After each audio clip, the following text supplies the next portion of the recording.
Today's video is brought to you by CruiseLine.com and Shipmate app. Did you know you can research and book your excursions right in the Shipmate app?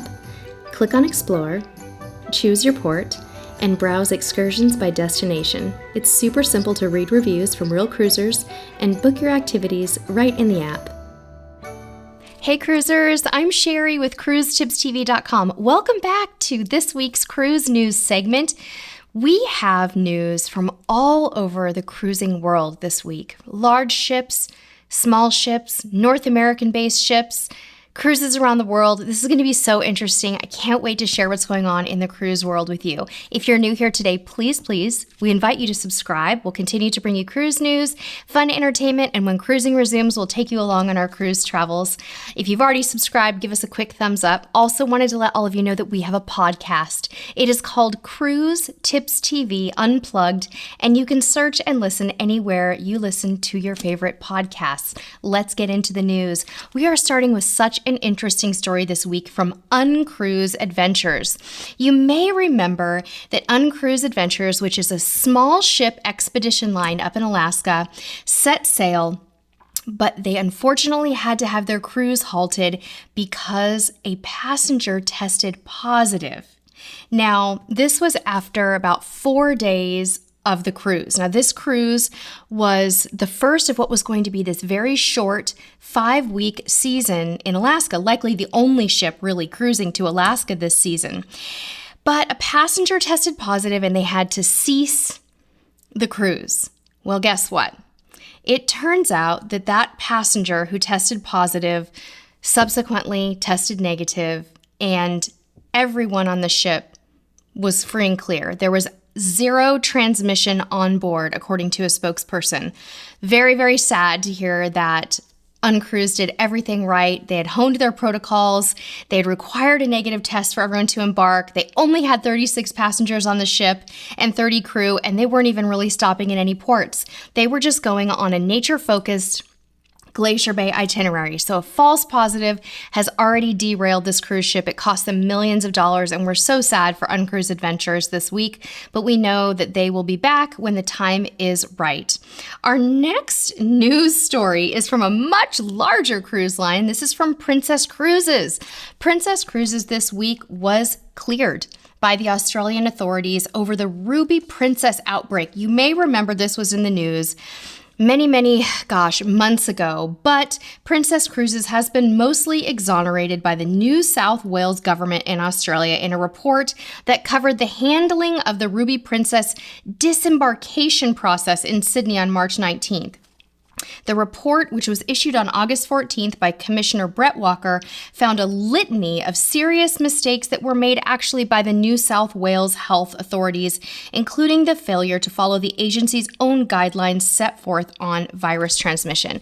Now, if you want to read a really interesting perspective on this, guys, be sure to go to cruiseradio.net. Doug and his team wrote an article on how the media is handling this and how the mainstream media was really quick to jump on the Ruby Princess story, painting the ship to be, as Cruise Radio said, a major contributor to the current health crisis. But now those same news outlets are not giving equal coverage to what was actually learned about how this all went down. At least here in North America, they're not. And all the while, New South Wales is apologizing for the Ruby Princess outbreak.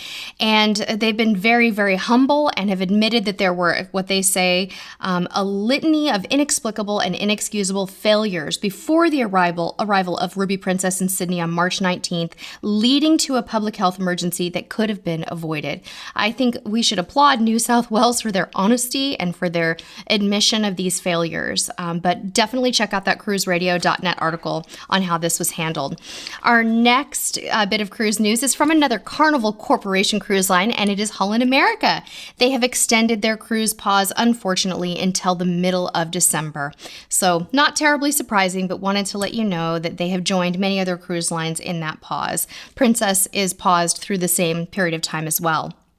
In more news this week from Holland America has announced that they have changed the name of their new ship that is scheduled to debut in 2021. So they said that in honor of some of the most memorable cruise ships in the fleet, Holland America Line is changing the name of its new build from Rhindam to Rotterdam and is designating this ship as the new flagship of the fleet. So that's exciting for Holland America. We have some more wonderful news we want to share with you, and that is that MSC Cruises has set sail after 5 months in the Mediterranean. This is so wonderful. They officially restarted cruises on Sunday with just 2 ships.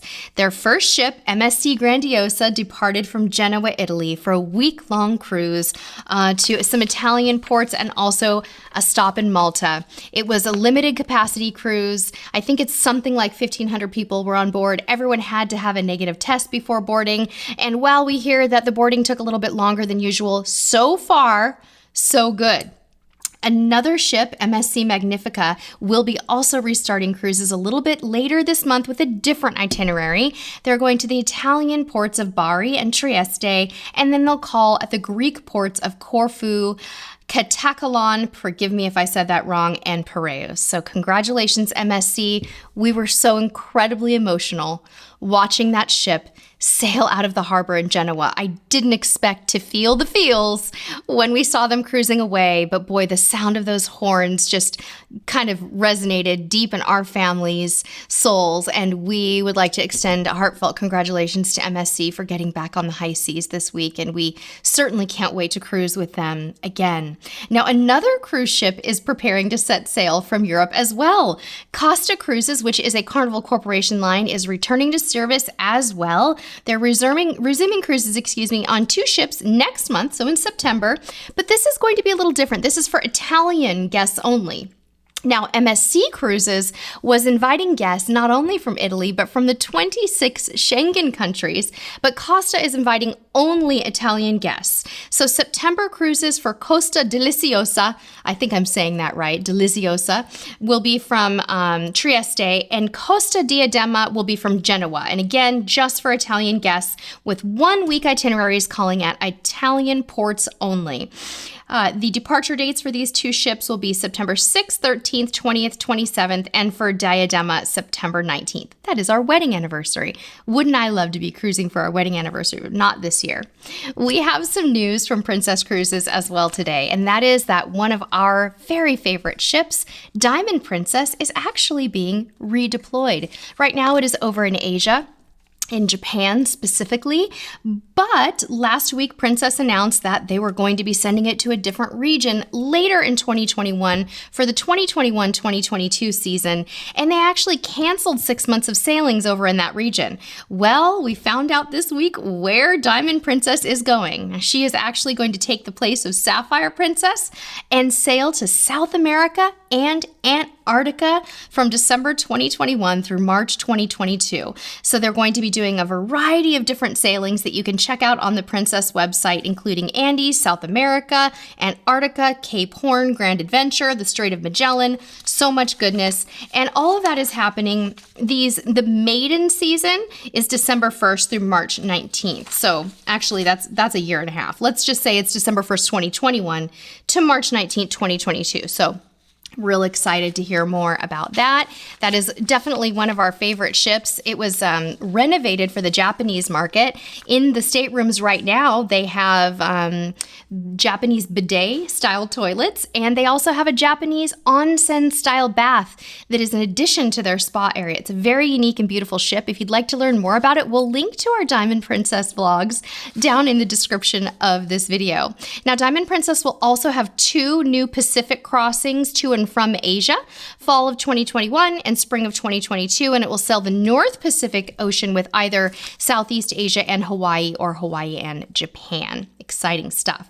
Our last bit of cruise news today is from Norwegian Cruise Line, and that is that for a limited time, Norwegian is offering their employee rate to us everyday folks. So you can get 20% off cruises and 2 free perks. Those perks can include a free open bar, specialty dining, shore excursions, Wi-Fi, and kids sail free. So it includes that special discount, 20% off cruises for 2021 and 2022, and your choice of some perks. You also get the peace of mind cancellation policy, and the deal ends very soon, August 20th, 2020, so you'll want to check that out. Thank you all so very much for tuning in today for this cruise news episode. We appreciate it. Please subscribe, please give this video a thumbs up, and please go check out our podcast, Cruise Tips TV Unplugged. Until next time, we'll see you on the high seas.